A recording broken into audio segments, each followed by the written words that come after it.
오늘은 사도행전 43번째 바울의 복음 예수님이란 말씀으로 은혜를 나누겠습니다.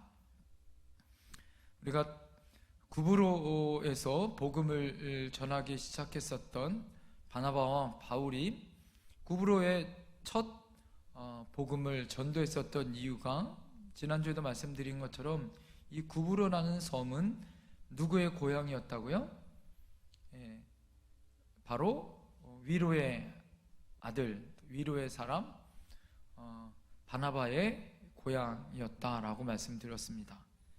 자, 그곳에서 하나님의 선교의 사명을 처음 시작하게 되어지는데, 그런데 이 구브로라는 지역에서 주도적인 이 선교의 사역은 바나바가 아니라 바로 바울이 그 주도적인 사역들을 감당하게 되어집니다.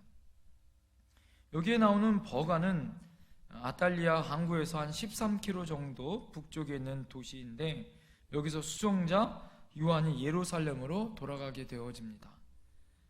그리고 버가에서 다시 160km 정도 북쪽으로 가면 비시디아 안디옥이 있는데, 그곳에 회당이 있고 그곳에서 바울이 하나님의 말씀을 전하게 되어집니다. 오늘 그 바울이 전한 설교의 내용을 오늘 여러분들과 함께 깊게 나누려고 합니다. 여기서 우리가 하나 주의 깊게 바라봐야 할 것은 무엇이냐면, 왜 안식일 날 회당에서 설교했느냐라는 거죠. 그 당시에는 교회라는 건물이 없었습니다. 유대인들은 교회라는 이 건물이 바벨론 포로 시대 이후에 그들이 하나님의 성전을 잃어버리고 그들이 하나님 앞에 회파된 성전을 다시 짓기 전에는 어느 중심으로 그들이 모였냐면 이 회당 중심으로 사람들이 모였습니다. 그들이 모여서 거기서 하나님 말씀을 읽고 함께 성경을 가르치거나, 또 그들 유대교의 모든 행사나 절기들을 그 회당에 모여서 함께 그곳에서 행했었죠. 당시 이스라엘 사람들, 유대인들의 문화의 중심은 회당 중심으로 모였어요. 그리고 안식일에 모여서 구약에 나와 있는 이 율법대로 그들이 모여서 그 안식일에 모여서 그 하나님 말씀을 함께 강론하고 나누고 또 교제하는 일들을 하게 되어졌습니다. 자, 그래서 바울이 그곳에서 설교하게 되어졌다라는 거예요. 오늘 16절부터 19절까지 바울의 설교의 시작은 이렇습니다. 바울이 일어나 손짓하며 말하되, 이스라엘 사람들과 및 하나님을 경외하는 사람들아 들으라. 이 이스라엘 백성의 하나님이 우리 조상들을 택하시고 애굽 땅에서 나그네 된 그 백성을 높여 큰 권능으로 인도하여 내사 광야에서 약 40년간 그들의 소행을 참으시고 가나안 땅 7족속을 멸하사 그 땅을 기업으로 주시기까지 약 몇 년? 450년간이라 이렇게 말하고 있어요. 오늘 사도행전 2장에 보면 스데반의 설교가 나오고요, 베드로의 설교가 나오고, 7장에 보면 스데반의 설교가 나오고, 오늘 13장에 누구의 설교가 나오죠? 베드로의 설교가 나옵니다. 바울의 설교가 나오죠. 오늘 2장에 베드로, 7장에 스데반, 13장에 이 바울의 설교에 공통점이 있어요. 그 공통점은 무엇이냐? 첫 번째는 이스라엘 역사서부터 그 설교가 시작되어진다라는 거예요. 그 이유가 무엇일까요? 그것은 바로 기독교는 역사에 나와 있는 사건 속에서 이루어진 바로 그 역사의 현장에 있었다라는 것입니다. 아브라함을 부르시고 요셉 때에 애굽에 들어가게 하시고, 모세를 통하여 출애굽하게 하시고, 광야 40년간 생활하게 하시고, 가나안 땅 들어가서 하나님이 그 땅에 하나님의 나라를 만드신 그 사건들, 그것은 뭐죠? 모두 다 하나님의 역사이다라는 거예요. 이 모든 역사는 어떤 개인의 돌을 닦는 그런 한 현상이 아니라 인간이 가지고 있었던 이스라엘의 모든 역사 가운데 함께 하신 하나님의 역사의 현장이었다라는 것입니다. 그래서 기독교의 모든 교리는 역사를 통해서 나타나고 그 역사를 통하여 말씀해주고 계시더라라는 거예요. 그래서 역사란 바꾸어 말하면 사실이에요. 팩트다 이거예요.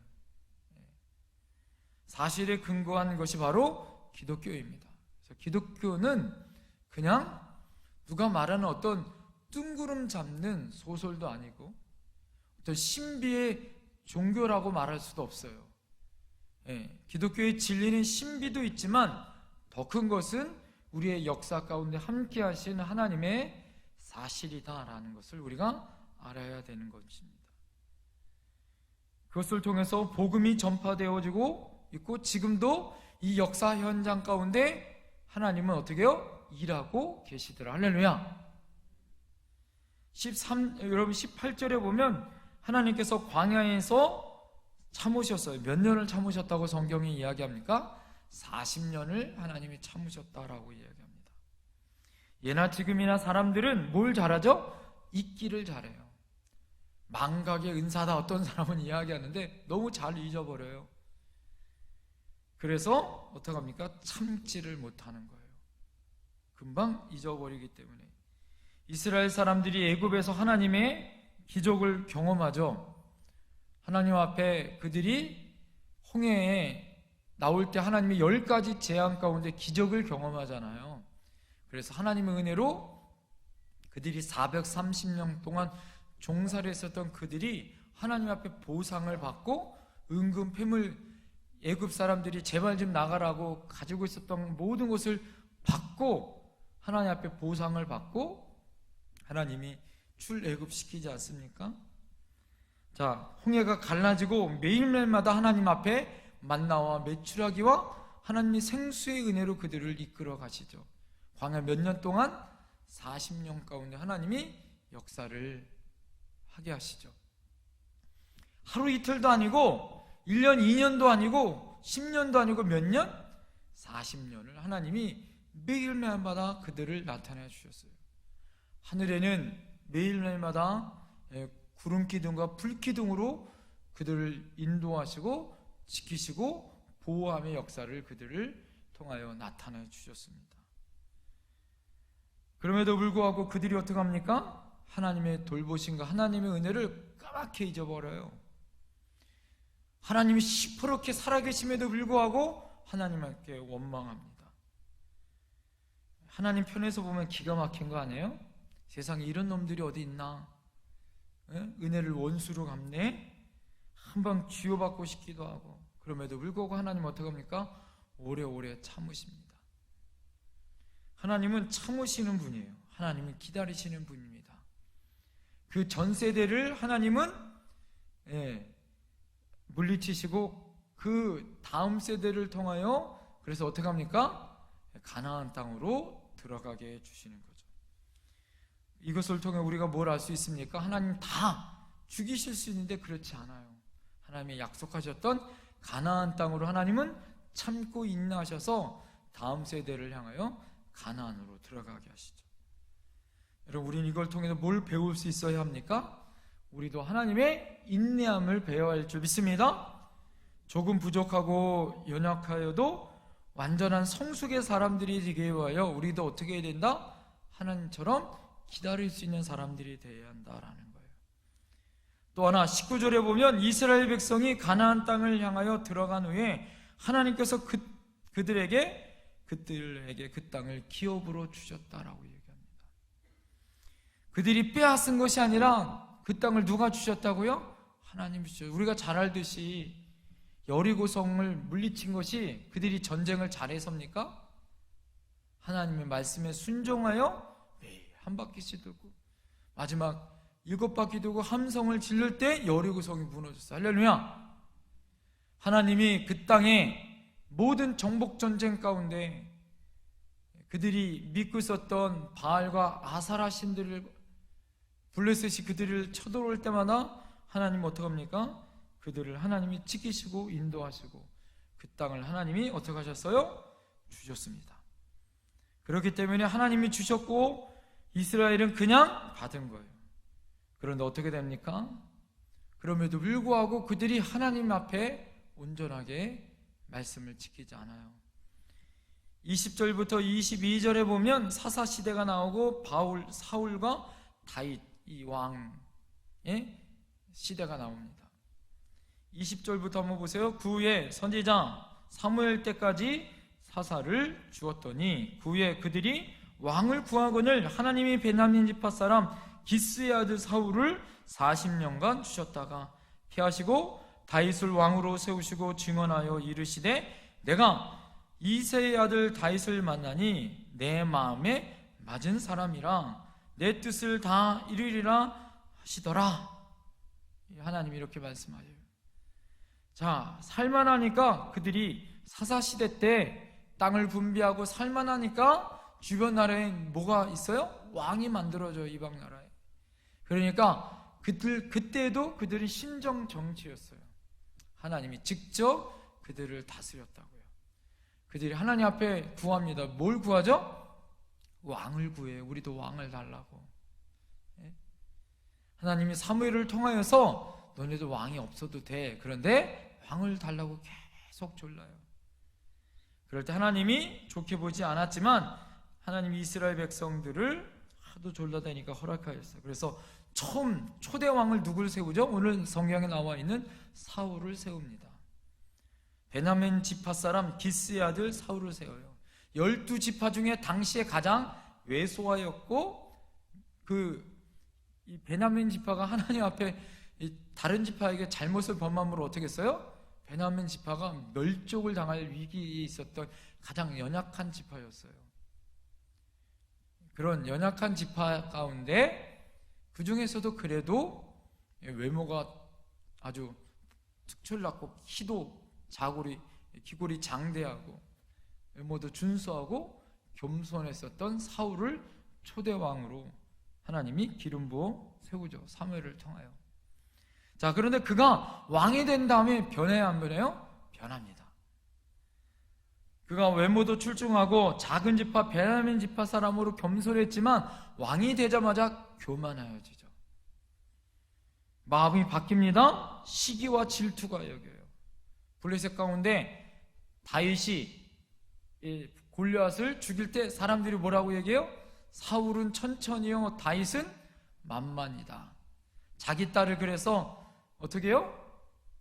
시집을 보내서 자기 사람으로 만들지만 그를 죽이지 못해서 안달해요. 왜? 그를 못 죽이면 자기 아들 요나단이 어떻게 한 거예요? 왕권이 흔들리고 자기 왕권이 흔들리고 사람들이 이 다윗을 좋아했거든요. 그러니까 시기하고 질투예요. 심지어 나중에는 제사장만 드리는 제사를 자기 마음대로 드리죠. 그죠? 그런 교만함이 그에게 있습니다. 사랑하는 성도님들, 이것을 통해서 우리 안에 하나님이 부르신 우리 첫사랑들을 잃어버리면 안 됩니다. 할렐루야! 우리가 하나님 앞에 부름받을 때 직분, 내가 예수님을 처음 믿을 때 그 첫사랑과 첫 믿음을 잃어버리면 안 된다라는 거죠. 자, 그 다음 왕, 두 번째 왕 다윗을 하나님이 불러 세워요. 오늘 성경에 우리가 이스라엘의 역사를 우리가 잘 알듯이 그는 이새의 아들로 태어났지만 그는 다른 아들에 비해서 뭐예요? 왕처럼 용모가 그렇게 준수하지는 못했던 것 같아요.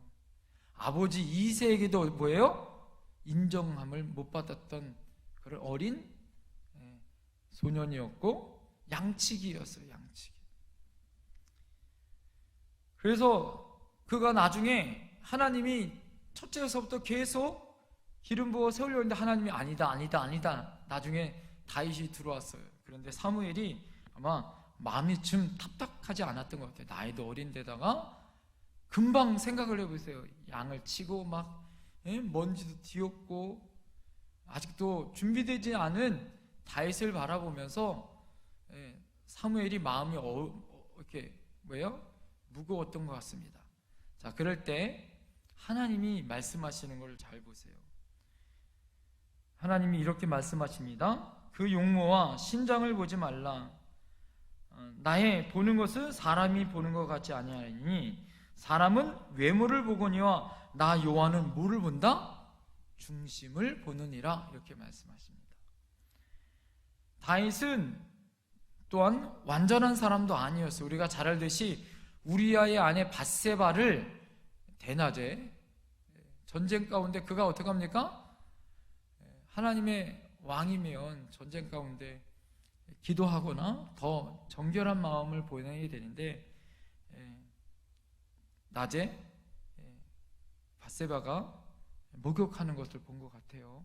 그러니까 욕심을 내어서 우리아를 전쟁터에 보내서 죽게 하죠. 그리고 자기 아내로 삼습니다. 자, 다윗은 그럼에도 불구하고 왜 그렇게 하나님 앞에 오늘 내 마음에 합한 자라고 칭찬을 받았느냐?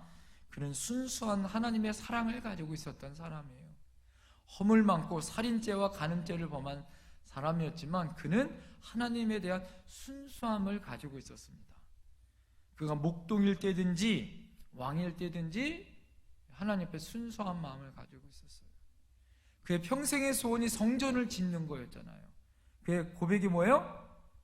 성전을 지어 내가 성전에 왕으로 있는 것보다 문지기로 있는 것이 나의 소원이다. 이 크게 소원이 그의 고백 아니겠어요?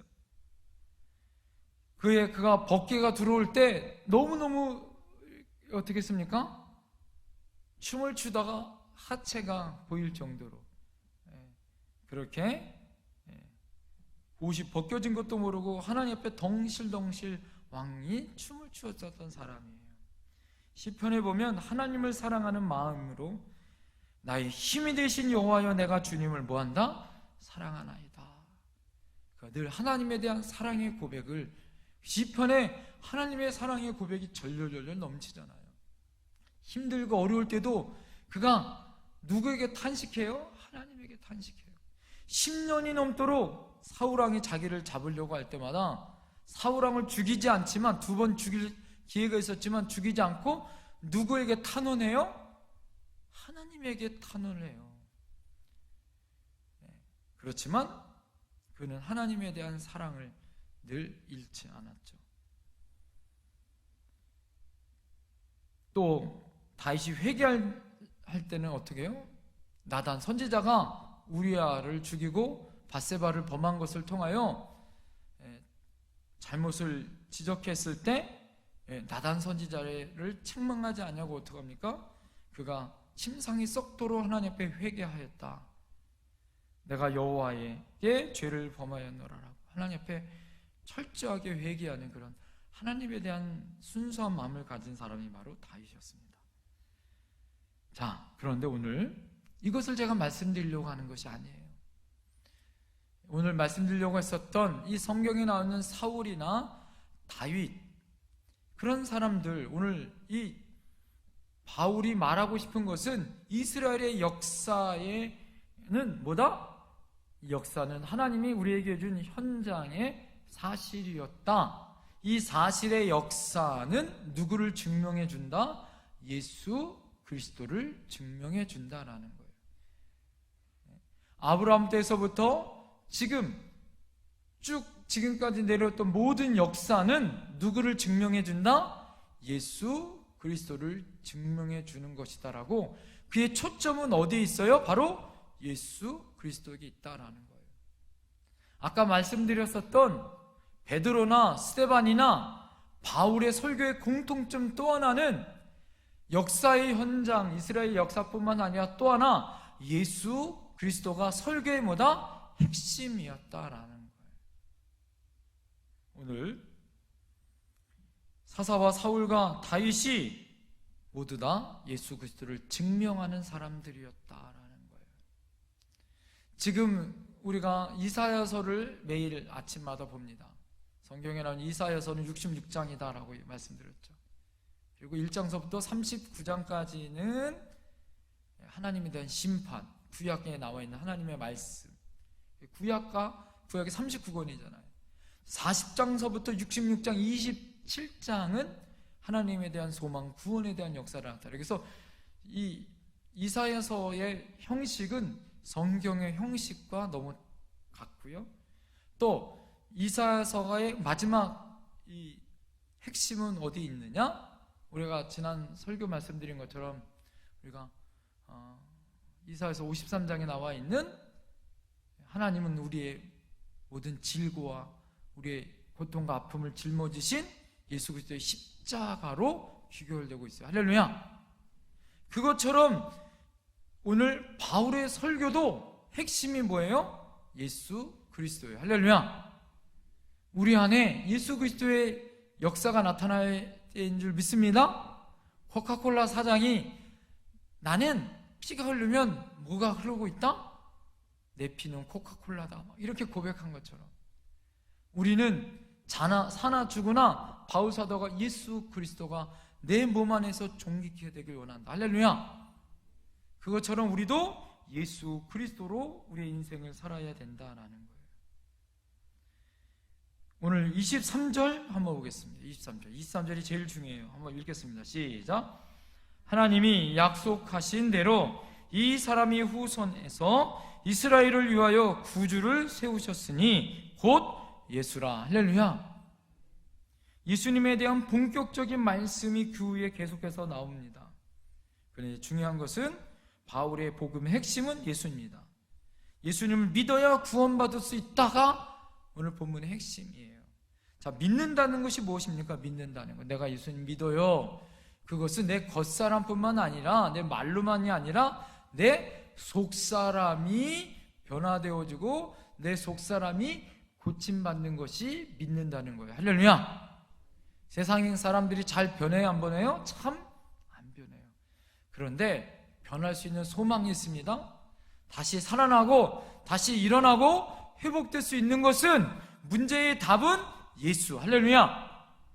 예수 만나고 예수님 믿으면 우리의 겉사람뿐만 아니라, 겉사람 후패할 수 있어요. 나이 먹고 늙어질 수 있어요. 그렇지만 내 속사람은 예수 믿으면, 구원받으면 날로날로 새로워지고, 여러분 날로날로 은혜 안에 풍성한 삶을 누릴 수 있는 사람으로 바뀔 줄 믿습니다. 할렐루야.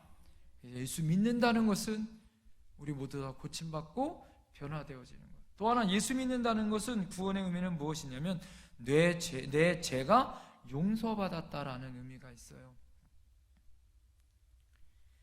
이스라엘 백성들이 죄의 문제를 해결할 수 있는 것은 이스라엘 백성들의 그 모든 역사의 주인공들, 구약의 모든 주인공들은 바로 예수님을 통하여서 구원받을 수 있다라고 오늘 바울이 설교하는 거예요. 죄의 문제도 마찬가지입니다. 율법이 아니다. 바로 뭐다? 예수 그리스도다. 그래서 예수란 이름이 뭐예요? 성경의 마태복음 1장 21절을 보면 아들을 낳으리니 이름을 예수라 하라. 이는 그가 자기 백성을 저희 죄에서 뭐할 자? 구원할 자. 저희 백성을 죄에서 구원할 자가 뭐다? 예수 그리스도. 할렐루야. 이것이 바로 우리의 예수님의 이름의 뜻입니다. 그래서 용서하는 것 중요해요. 우리가 어떻게 남을 용서할 수 있어요? 또 우리가 어떻게 우리 죄를 용서받을 수 있습니까? 우리가 예수 그리스도로 용서받았기 때문에 다른 사람을 용서할 수 있어요. 할렐루야. 큰 은혜를 받은 사람은 큰 은혜로 다른 사람에게 어떻게 해요? 용서를 해줄 수 있는 거 아니겠습니까? 할렐루야. 이것이 오늘 우리에게 주신 하나님의 놀라운 은혜다라는 거예요. 자, 그러기 위해서 오늘 여러분에게 믿음의 교훈이 있어요. 이게 오늘 본문의 핵심이에요. 따라합니다. 믿음의 교훈 첫 번째 따라합니다. 역사의 주인은 하나님이시다. 오늘 바울 사도가 계속해서 역사를 가지고 이야기합니다. 자, 그런데 오늘 역사의 주인공이 누구다? 하나님이다라는 것을 알려주고 있더라라는 거예요. 오늘 그 모든 역사의 주어와 동사가 분명히 나옵니다. 하나님이 택하시고, 하나님이 인도하시어 내시고, 하나님이 참으시고, 하나님이 가나안 땅을 기업을 주시고, 하나님이 사울을 왕으로 만드시고, 또 패하고 다시 다윗을 왕으로 삼으시고, 내 마음에 합한 자라, 내 뜻을 이루는 자라고 하나님이 그 다윗을 왕으로 삼으셨다. 자, 여기서 주어는 누구예요? 바로 하나님이에요. 하나님. 모든 이 역사의 주인공은 누구다? 하나님이다. 할렐루야. 그것을 우리가 분명히 알아야 된다라는 거예요. 이스라엘 역사의 주인공은 하나님입니다. 자, 다시 말해서 우리의 역사의 주인공은 누구다? 하나님이세요. 할렐루야. 대부분 많은 사람들이 역사의 주인공은 나야 나 이러고 살아요. 나를 더 드러내려고. 오늘 재보선 했지만 많은 사람들이, 정치인들이, 많은 사람들이, 세상에 있는 많은 사람들이 자기를 드러내고 자기의 생각과 자기의 의도를 가지고 살아요. 자, 그런데 더 중요한 건 뭐예요? 이 역사의 주인공은 누구다? 하나님이라는 것을 우리가 인정해야 되는 거예요. 바울의 고백이 바로 그 고백이었습니다. 우리 모두 다 역사의 주인공은 예수 그리스도라는 것을 인정하는 거예요. 잠언서 16장 9절에 보면 사람이 마음으로 자기 길을 계획할지라도 그 걸음을 인도하시는 자는 여호와시니라. 우리 인생의 주인은 예수님. 할렐루야. 우리 예수님 모를 때는 내가 주인이었어요. 그런데 예수님 만난 다음에 나의 역사의 주인은 예수님이 되어야 돼. 할렐루야. 그 역사의 주인이신 예수님은 역사의 주인공 뿐만 아니라 역사를 이끌어 가시는 하나님의 뜻을 따라 우리를 인도해 주실 줄 믿습니다. 할렐루야. 그래서 우리가 역사의 주인공이 되지 않아도 우리 시간이 지나고 나면 하나님이 우리를 역사의 주인공으로 하나님이 드러나게 해주세요. 할렐루야. 그래서 하나님 우리 역사의 주인이라는 것을 우리가 믿고 예수 그리스도로 우리가 역사의 주인공으로 내가 들어쓰지 않아도 오늘 성경에 그 모든 것을 하나님이 행하여 주실 줄 믿습니다. 올 한 해 또 앞으로 여러분의 인생에도 주님 앞에 서 있으면 주님이 여러분 이끌어 가실 줄 믿습니다. 할렐루야. 따라합시다. 하나님, 나는 아무것도 없습니다. 나는 아무것도 아닙니다. 내가 주님께 맡깁니다.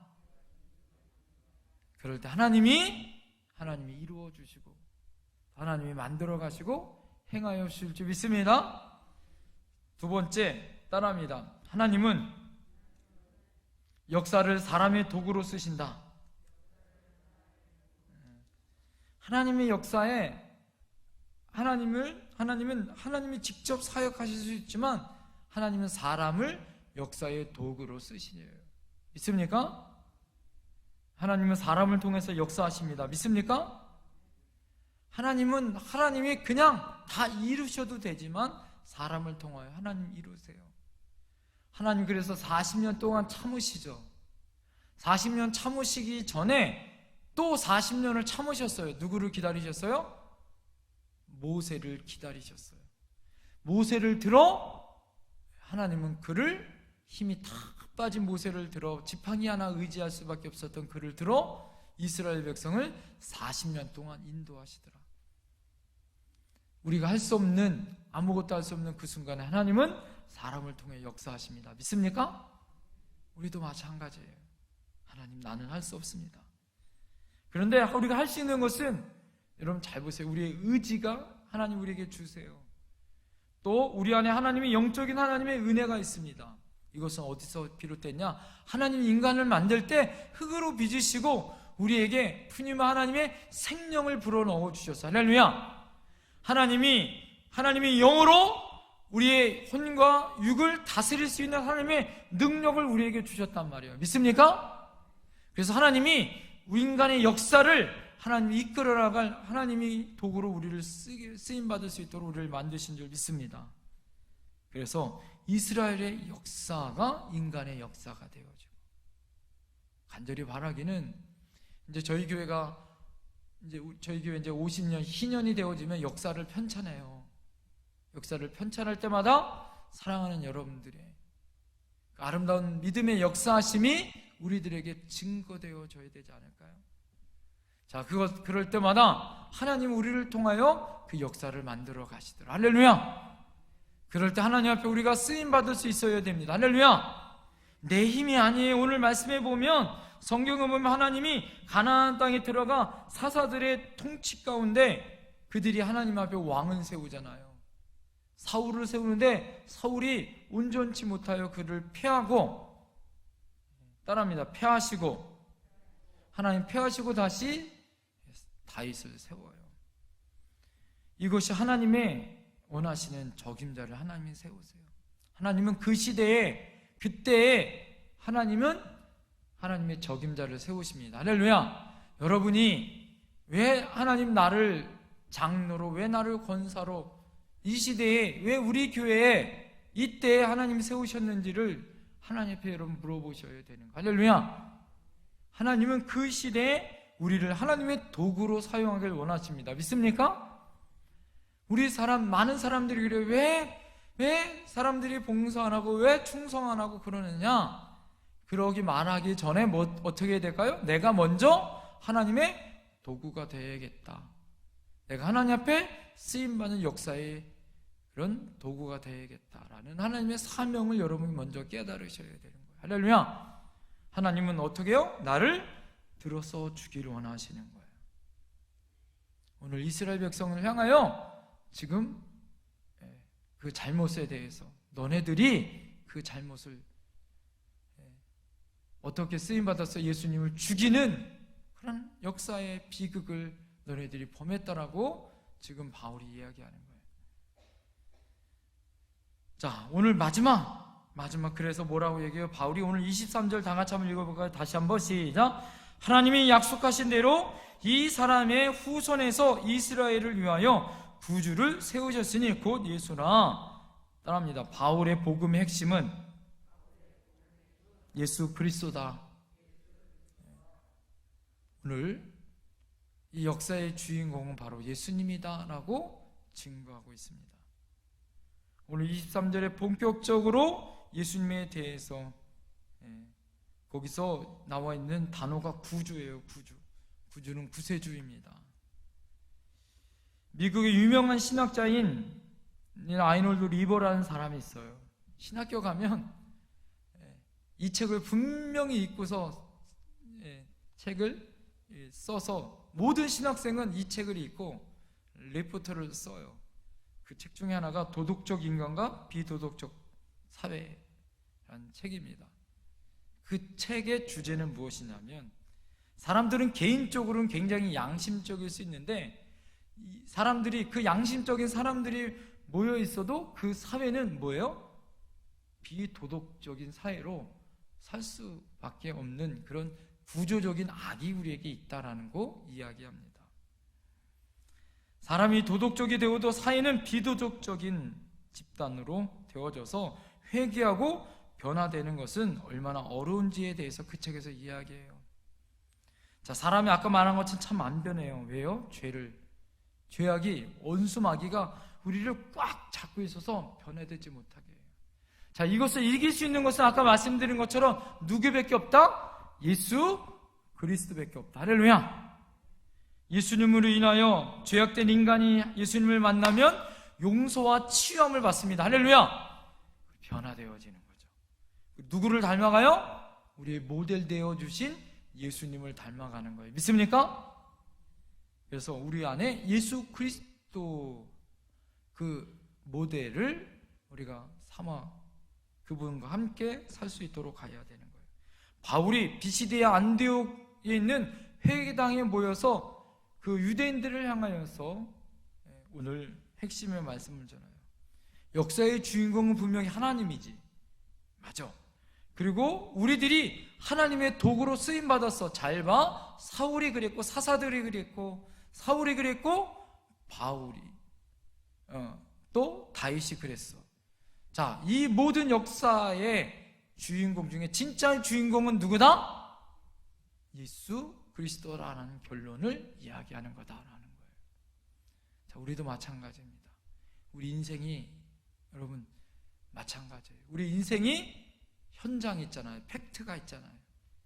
날마다 우리 삶의 현장은 치열한 전쟁 가운데 있어요. 그 가운데 우리는 하나님의 도구로 쓰임받아야 돼요. 자, 도구로 쓰임받아야 나는, 그런데 우리가 도구로 쓰임받지만 누가 드러나야 돼요? 주인공은 예수 그리스도가 되어야 된다. 할렐루야. 이것이 우리의 삶의 모습이 되어야 된다. 할렐루야.